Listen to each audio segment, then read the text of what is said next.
네, 오늘 저희는 사사기 20장을 함께 읽었습니다. 오늘 말씀을 통해서 깨닫는 은혜와 또 응답받는 축복이 넘쳐나게 되시기를 바랍니다.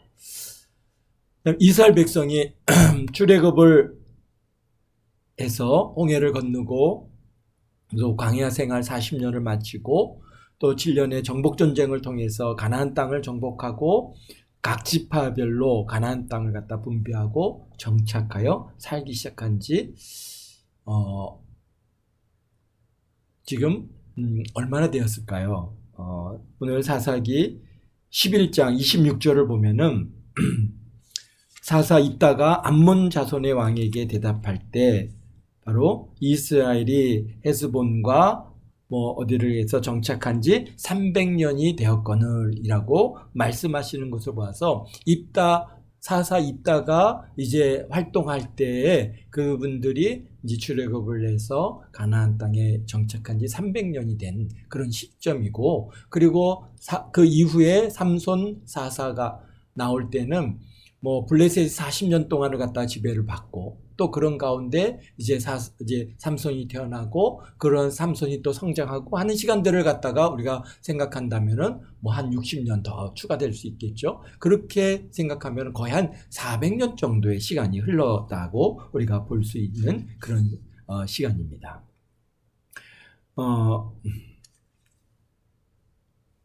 그런데 오늘 우리가 읽고 있는 사사기 20장은 우리가 이게 장수로 보면은 이게 뭐라 그럴까요? 삼손 이후에 이제 사건으로 보여지는데, 그러나 이 하나님의 말씀이, 이 성경이 역사서는 그런 시간의 테이블을 맞춰서 이렇게 시간 순서대로 쓰여졌지만은, 그러나 역사서가 아닌 일반 성경들의 경우에는 사건 위주로, 그래서 시간의 흐름에 상관없이 기록된 성경이 있음을 우리가 알고 성경을 잘 읽어야 할 것입니다. 그래서 어떤 면에서는 19장, 20장, 21장, 17장서부터는 부록에 속한다. 사사기는 앞에 시간의 테이블로 쭉 오다가 삼손으로부터 사사기가 이제 마치고 부록으로 붙여진 그런 성경이 17장, 18장, 19장, 20장, 21장, 이게 5장으로 이루어졌다라고 보는 그러한 성경학자들이 많이 있습니다. 그래서 그런 것 중에 하나가 왜냐하면 오늘 읽은 20장 28절 말씀 때문에 그렇습니다. 오늘 20장 28절에 보니까 무슨 말씀이 있냐면 아론의 손자인 에르아살의 아들 비느하스가 그 앞에 모시고 섰더라. 무슨 말씀이에요? 지금 비느하스가 살아있다라는 얘기죠. 그러니까 지금 이 사건은 지금 레위 사람의 첩의 죽음의 이 사건, 그리고 그것으로 인해서 지금 온 이스라엘 사람들이 모여서 지금 이제 베냐민 지파 기브아를 갖다가 치려하는 이 사건이 언제냐? 바로 지금 여기 아론의 손자 비느하스가 제사장으로 있을 때라고 하는 것입니다. 그러니까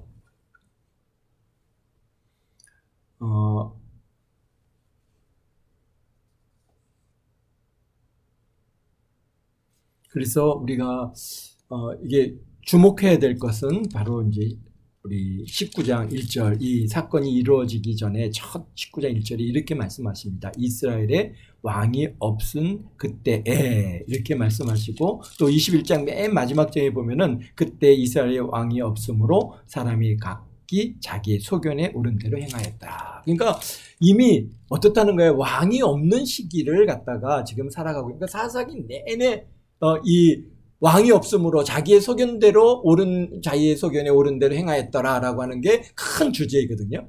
그런데 그 시작이 언제 있다라는 거예요? 벌써 오늘 우리가 읽고 있처럼 이렇게 아론의 손자 비느하스가 제사장으로 있을 때 이미 그런 일들이 이루어지고 있었다라는 것이죠. 비느하스는 대략 몇 살 정도였을까요? 우리가 보면은 비느하스는 분명히 그가 에르아살은 20세 출애굽할 때 20세 이하였죠. 그렇지 않았으면 아론과 함께 죽었을 텐데 20세 이하였기 때문에 아론의 대를 이어서 이제 제사장을 맡게 되었고요. 그러다 보니까 이게 이제 40년의 그런 광야 생활을 마치고 이제 가나안 땅에 들어올 때 나이가 뭐 최대치로 따지면 60살이죠. 응?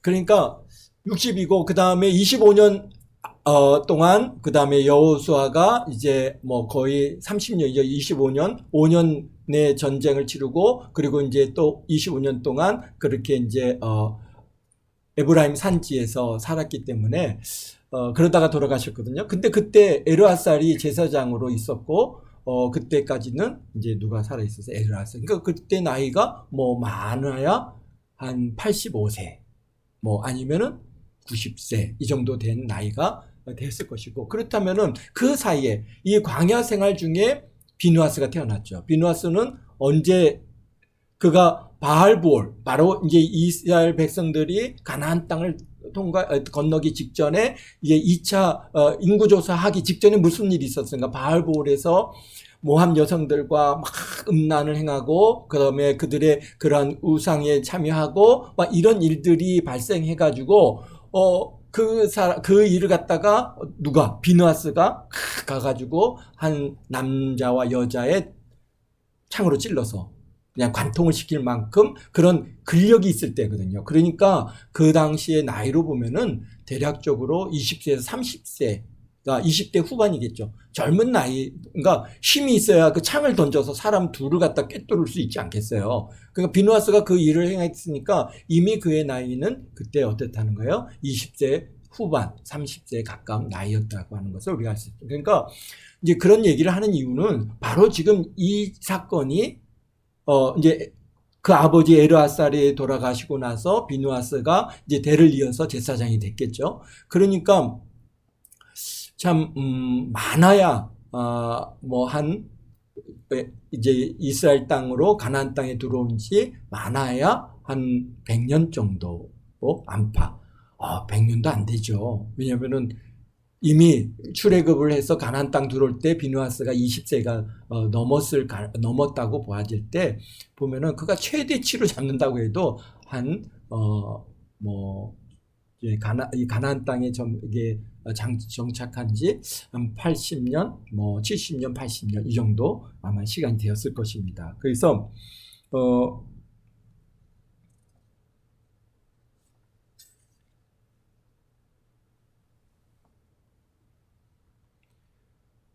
우리 그 사사기 2장 10절을 보면은 한번 찾아보겠습니다. 사사기 2장 10절에 보면은 그때 세바의 살문나가 아니죠.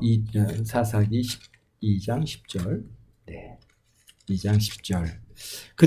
그 세대의 사람도 다 그 조상들이 들에게로 돌아갔고 그 후에 일어난 다음 세대는 여호와를 알지 못하며 여호와께서 이스라엘을 위하여 행하신 일도 알지 못하였더라. 예, 지금 여호와의 종 눈의 아들 여호수아가 110세에 죽은 이후에 이제 그 세대 사람들도 1세대 사람들이 다 죽고 그 조상에게로 돌아갔고 그러니까 엘르아살도 죽고 그 다음에 누가? 비누아스가. 근데 비누아스가 그 세대에 속한 사람이 아니라는 거예요, 보면은. 그러니까 이게 어떻다는 거예요. 이게 그리고는 다른 세대가 태어나서 하나님 여호와를 알지 못하는 세대가 태어났어요. 그래서 그들이 여기에 지금 이 사사기 레위 사람의 첩의 죽음으로 인해서 이 사건이 지금 이게 발생을 하게 됐는데요. 그런 시기가 정말 이미 그러니까 가나안 땅에 정착한 지 아주 초기임에도 불구하고 이제 여호와의 뜻을 쫓아서 살아가지 않고 그릇된 길로 자기네들의 그러니까 왕이 없는 그러니까 여호와 하나님을 왕으로 모시지 않고 그렇게 살아가는 그런 타락된 삶으로 금방 그렇게 들어가고 있다라는 겁니다. 물론 다는 아니죠. 다는 아니지만은 이미 기브아에서 그 불량배들이 이미 그렇게 불량한 일들을 행하고 있는 것들을 용납하고 그것을 갖다가 문제시하지 않고 그들을 갖다 그 악을 갖다 제해버리려고 하지 않고 그걸 용납하다 보니까 이렇게 일이 커졌는데 그런 시기가 이미 사실 그러니까 이스라엘이 가나안 땅을 정복하고 이제 거기에 정착한 지 한 50년, 60년 뭐 길게 보면 100년 정도의 시간이 지난 이 시점에 이미 그러한 일들이 벌어지고 있다고 하는 사실입니다. 그래서 참 이 말을 통해서 다른 세대의 시작이 꽤 오랜 시간이 지난 후에 라고 생각했는데 그런데 이미 비누하스 제사장이 살아 있을 때 우리 19장, 20장, 21장이 이런 사건이 있었다는 것입니다. 너무 충격적인 일이죠. 이미 그들이 그 광야에서 여호와 하나님의 만나를 먹고 여호와 하나님의 그 임재를 경험하고 와 있고 그런데 그 후손들에게는 바로 그 다음 후손들이죠.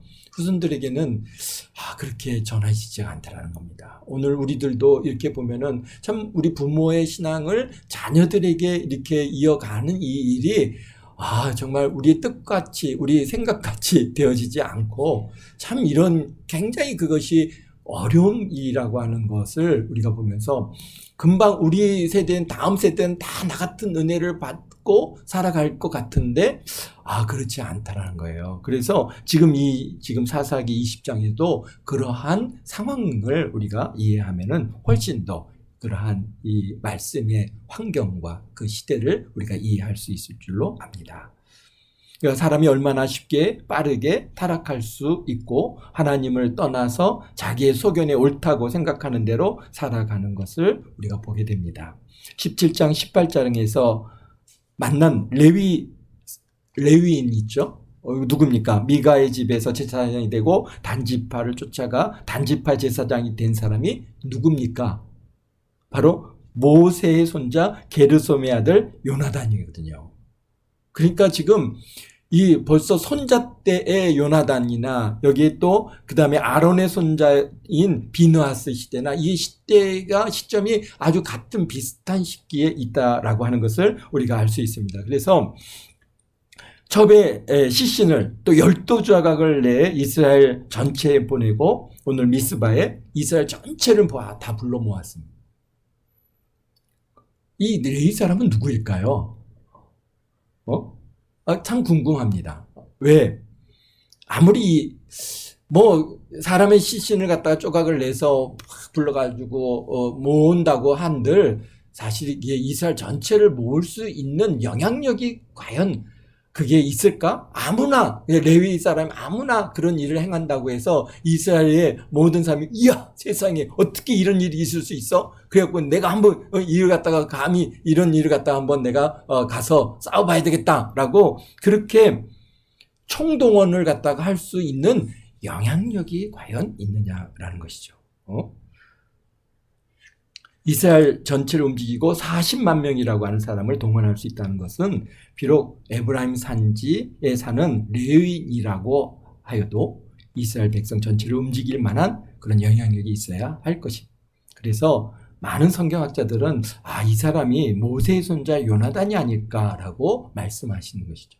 그렇죠? 모세의 손자 요나단이라면은 그 이스라엘 사람들 속에서 어느 정도 영향력을 갖고 모세의 손자 요나단이 이런 걸 우리에게 보내왔대. 그래서 뭐야 하고 열어보니까 막 사람의 신체 일부가 거기에 들어있어요. 이게 도대체 뭐냐 막 그러면서 이제 거기에 사람들이 요동을 하게 되고 움직이게 되는 그런 것은 아닐까 이렇게 이제 보아지는 가능성이 높다고 보는 것입니다. 그래서 어쨌든가 레위 사람이 자기의 원통한 일을 당한 것을 풀기 위해서 이스라엘 전체를 갖다가 동원해서 미스바에 모였습니다.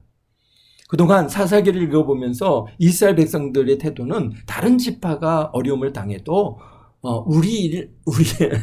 우리만 아니면 돼. 그런 심정으로 사는 모습들을 우리가 사사기에서 보았습니다. 사사가 일어나서 이스라엘 전체를 갖다 소집을 해도 참여하지 않고 참여해도 몇 안 되는 지파, 아주 정말 그 사람들과 관계된 몇몇 지파들만 그렇게 모여가지고 싸우는 것을 보았고요. 또 나중에는 와가지고 왜 우리를 부르지 않았느냐 그러면서 띵깡을 부리는 그런 것들을 보았는데요. 그런데 지금 이 40만 명이 레위 사람의 그러한 잔인한 선동이죠. 이런 선동에 거기에 요동해서 지금 불러 모아졌습니다. 무슨 일로 모았는지도 알지 못하고 그냥 와 이런 악행이 있어? 막 그러면서 온 겁니다. 그래서 3절에 보니까 이런 말씀 있죠. 이스라엘 자손이 미스바에 올라간 것을 베냐민 자손들이 들었더라. 이스라엘 자손이 이르되 이 악한 일이 어떻게 일어났는지 우리에게 말하라. 무슨 악행이 있어서 이걸 보낸다라고 사람이 죽어가지고 내가 이걸 보낸다 이렇게 해서 했는데 도대체 그 일이 어떻게 된 건지도 모르고 그냥 순간 그러니까 그렇죠. 사람의 시신의 일부를 갖다가 보았을 때 사람은 흥분하게 돼 있습니다. 그러니까 사실 굉장히 이게 참 무슨 일인지도 모르고 뭐였더니 그 사람 이제 레위 사람인 그들 앞에 나와서 죽임당한 여인의 남편이 대답하여 이르되 내가 내 첩과 더불어 베냐민에 속한 기브아에 유숙하였더니 그러면서 이제 이렇게 내 아내를 죽였고 그래서 내가 각을 떠서 여기 너희들에게 보냈다 그런 겁니다. 정말 정말 선동이라는 게 무서운 겁니다. 이렇게 잔인한 방법으로 죽은 자의 시신을 갖다 이용해서 선동할 때 이스라엘 전체가 지금 여기에 들끓고 있는 것이죠. 무슨 일에 참여함에 있어서 선동되지 않게 깨어 있지 않으면은 안 돼요. 사람들은요 계속 우리 사회도 그렇고 세상의 모든 일들이 이 선동하는 자들의 선동에 딸려서 끌려가게 되고 그 일로 지금 오늘 이 일로 인해서 얼마나 많은 사람들이 죽었습니까? 이 이스라엘 사람들만 4만이 넘게 죽었고 베냐민 지파는 뭐 정말 그 지파 자체가 다 멸하고 2만 5천 명이 죽고 그 다음에 그 나머지 그 속해 있던 모든 그 가족들과 그들의 모든 짐승들과 이런 것들이 다 죽음을 당했어요. 600명 살고 다 죽었어요. 그러니 참 이 레위 사람의 이 선동이 얼마나 무서운 일입니까? 왜 선동이라고 하냐? 사실 자기 아내의 죽음 안타까운 일이죠. 그렇지만은 그 죽음에 대한 그 사람, 그러니까 분명히 성경은 그 사람을 죽였으면 죽인 자가 그것에 대한 피해값을 치러야 되는 것은 당연한 일인데 그렇다고 해서 아버지의 죄로 인해서 아들을 죽이면 안 되잖아요. 아들의 죄로 위해서 아버지를 죽이면 안 되는 것인데 그러니까 다른 사람에게 그런 문제로 다른 사람들을 죽이는 이런 일들은 허락된 일이 아닙니다. 이것은 분명히 선동이고 이것은 굉장히 두려운 문제입니다. 그런데 그것을 갖다가 지금 이 레위 사람이 그 일을 이루어가고 있는 것이죠. 뭐 때문에? 자기 한 사람의 원한을 풀기 위해서. 자기 힘으로는 그 불량배들을 어떻게 할 수 없으니까 지금 이스라엘 전체를 요동시켜가지고 지금 자기의 원한을 지금 풀고 있는 것인데요. 과연 이런 것들이 합당한 일인가라고 하는 것이죠. 레위 사람이 나와서 이제 말을 하는데 기브아에서 유숙하러 갔다가 내 첩을 이렇게 욕보이고 죽게 했다. 그래서 시신을 보낸 것은 그들이 이스라엘 중에서 음행과 망령된 일을 행하였기 때문이다. 그러자 이스라엘 백성들이 10절에 보니까 모인 사람 중 10분의 1을 뽑아서 4만 명을 뽑아서 베냐민 기브아에 가서 이스라엘 중에 이 악행된 일을 망령된 일을 행한 대로 징계하라라고 이제 그렇게 징계하리라라고 결정했는데 근데 문제는 기브아 사람들이 그걸 받아들이지 않는 거예요. 너희들 중에 그 악행한 자를 끌어내라. 우리가 그들의 사람을 죽게 했으니까 그들을 갖다 우리가 죽임으로써 이 악행을 여기 이 이스라엘 땅에서 끝내겠다라고 하는데 기브아 사람들이 그 사람들을 안 내보내줘요. 그래서 왜 안 내보냈을까요? 왜 안 내보냈을까요? 이제 이 성경을 준비하면서 왜 안 내보냈을까? 분명히 이 악한 자들, 이 불량배고 벌써 이 문제가 많은 사람들이잖아요. 그런데 아마 그 사람들이 기브아의 장로들에게 가서 얘기했을 겁니다. 아니요, 우리가 사람을 왜 죽였어요? 우리 사람 안 죽였어요. 분명히 우리가 물론 그 여자에게 우리가 참 못된 짓을 했긴 했지만은, 그러나 그 사람 분명히 나갈 때 살아서 갔거든요. 우리가 사람 안 죽였습니다. 그렇죠. 기브아의 사람들은 아무도 그 레위 사람의 첩이 죽었다고 하는 사실을 아무도 모른단 말이에요. 왜? 그 문턱에서 보니까 그냥 같이 가자 일어나라 그랬는데 안 일어나니까 보니까 죽었어요. 그러면은 뭔가 그것을 갖다 얘기하고 그 사회에서 뭔가 문제를 갖다 제시했어야 되는데 그냥 가만히 들고 갔잖아요. 가만히 들고 가서 그래서 각을 떠가지고 이스라엘 전체 다 돌렸거든요. 그러니까 기브아 사람들의 입장에서는 이거 갑작스럽게 이게 무슨 일이야? 우리가 사람을 죽였다고? 죽인 적 없는데? 지금 서로 의견이 지금 이렇게 부닥치고 있는 겁니다. 그러니까 기브아 입장에서는 죄 없는 내 형제를 나가서 그들에게 주어서 죽게 한다? 이거 말이 안 되는 일이죠.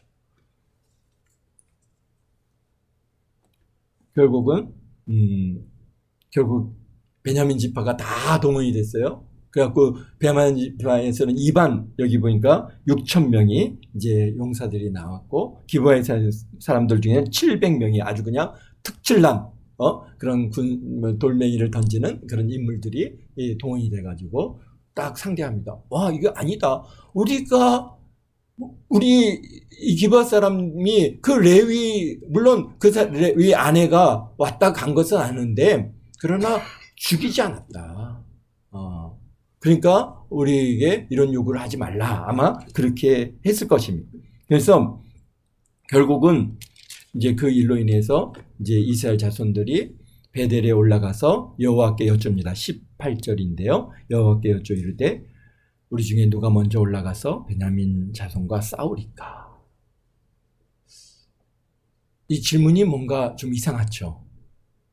뭐가 어떻게 이상합니까? 하나님 앞에 기도할 때 하나님 이 일을 어떻게 해결해야 되겠습니까?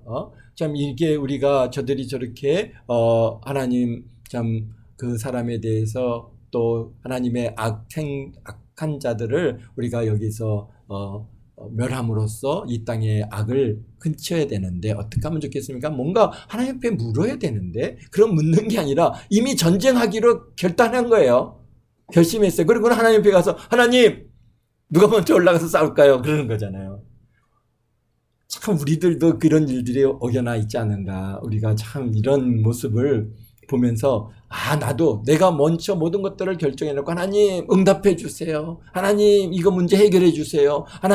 하나님께서 원하시는 뜻이 무엇인지는 우리는 그건 관심이 없어요. 그냥 지금 내 문제, 내 앞에 있는 이 문제를 갖다 해결하는 게 더 우선이에요. 그래서 하나님 이거 응답해 주시고 하나님 이거 해결해 주세요. 막 그러면은 하나님께서 어떻게 하십니까? 그래, 알았다. 그렇게 해라. 우리가요 하나님 앞에 이거 하면 될까요? 안 하면 안 될까? 이거 어떤 문제를 놓고 내가 이거 할까요? 말까요? 막 그러면서 하나님 앞에 사실은 내가 하기를 원하고 있는 그 가운데 있으면서 할까요? 말까요? 그러면요 하나님께서 그래 알았다.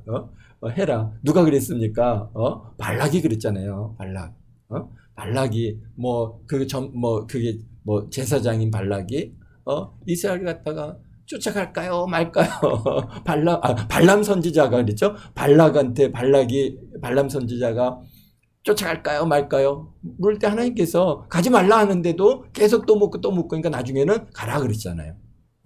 그런 것처럼 사실 우리가 모든 것을 이미 답을 갖다 딱 놓고 하나님 이거 응답해 달라고 그렇게 기도하는 일들이 오늘 우리에게 없지 않나. 그런데요, 이스라엘 백성들이 어떻게 합니까? 결국은 하나님께서 가라 하는데 갔는데 결국 2만 2천 명이 죽습니다.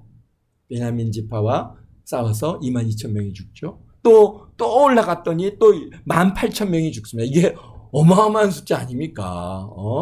그러니까 이렇게 거의 지금 4만 명이 죽었어요. 그제서야 이제 이스라엘 백성들이 하나님 앞에 우리 보니까 28절에 그들이 이제 그제서야 하나님 앞에 금식하고 또 번제와 화목 제물을 여호와 앞에 드리고 그리고 이제 그때서야 여기 그 28절에 보면 내 형제 베냐민 자손과 싸우리까 말리까 이렇게 묻습니다.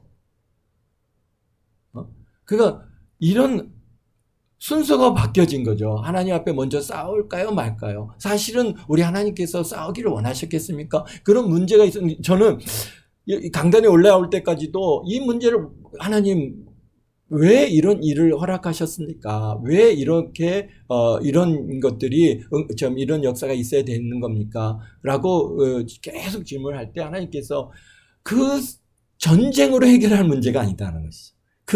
지금 그것으로 인해서 얼마나 많은 사람들이 죽어가느냐. 전쟁으로 해결하는 문제가 아니니까 딱 그 문제 있는 사람들을 또 기부하의 사람들을 잘 설득하고, 그들에게 이런, 정말 이렇게, 그들이 참 그런 어쨌든 간 그들이 알건 모르건 사람이 죽었으니까 그것에 대한 그러한 어떤 값을 치러서 그러니까 어디로 갈 수 있게 했어요? 저기, 도피성으로 가서 그것에 대한 재판을 갖다가 받을 기회를 여호와 하나님 앞에 나와서 재판받을 기회를 갖다가 준다든지 분명히 방법은 많이 있습니다. 그런데 그냥 힘으로 40만 명이잖아요. 딱 보니까 40만 명 보니까 기브야 조그마한 성이고 베냐민 2만 명 아이고 그거 그냥 한 번만 누르면 될 것 같고 그러니까 사람들이 교만한 것이죠. 높아졌어요. 그런데 하나님께서는 그것을 철저히 낮추십니다. 사람의 많고 적음이 아니라 결국 하나님의 손에 있다는 것이죠. 결국 그래서 4만 명이 죽고 나서야 그때서야 하나님 앞에 기도. 그러니까 하나님께서 이제 그때서야 올라가라.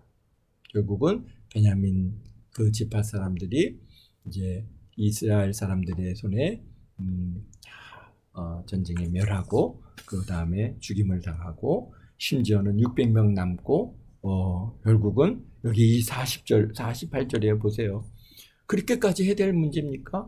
이스라엘 백성들이 베냐민 자손에게 들어와서 온 성읍과 가축과 만나는 사람들을 다 칼로 치고 다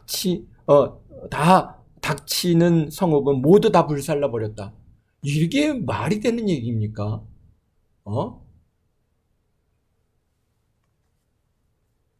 정말 얼마나 감정적으로 지금 상황이 있는지. 레위 사람의 첩의 죽음이 문제가 아니에요. 지금은 이제 내 형제가 4만 명이 죽었어요. 이게 그러니까 이제는 어떤가 이제 이스라엘 백성들이요 완전히 지금 이제 그러니까 판단력을 다 잃어버린 거예요. 그러니까 이거는 원수가 돼버렸어요. 그러니까 다 죽인 거죠. 어떻게 거기에 만나는 사람들이 애들도 있을 것이고 대부분 여자들일 텐데 그 대부분의 여자들과 아이들을 다 죽인 거 아닙니까? 그래서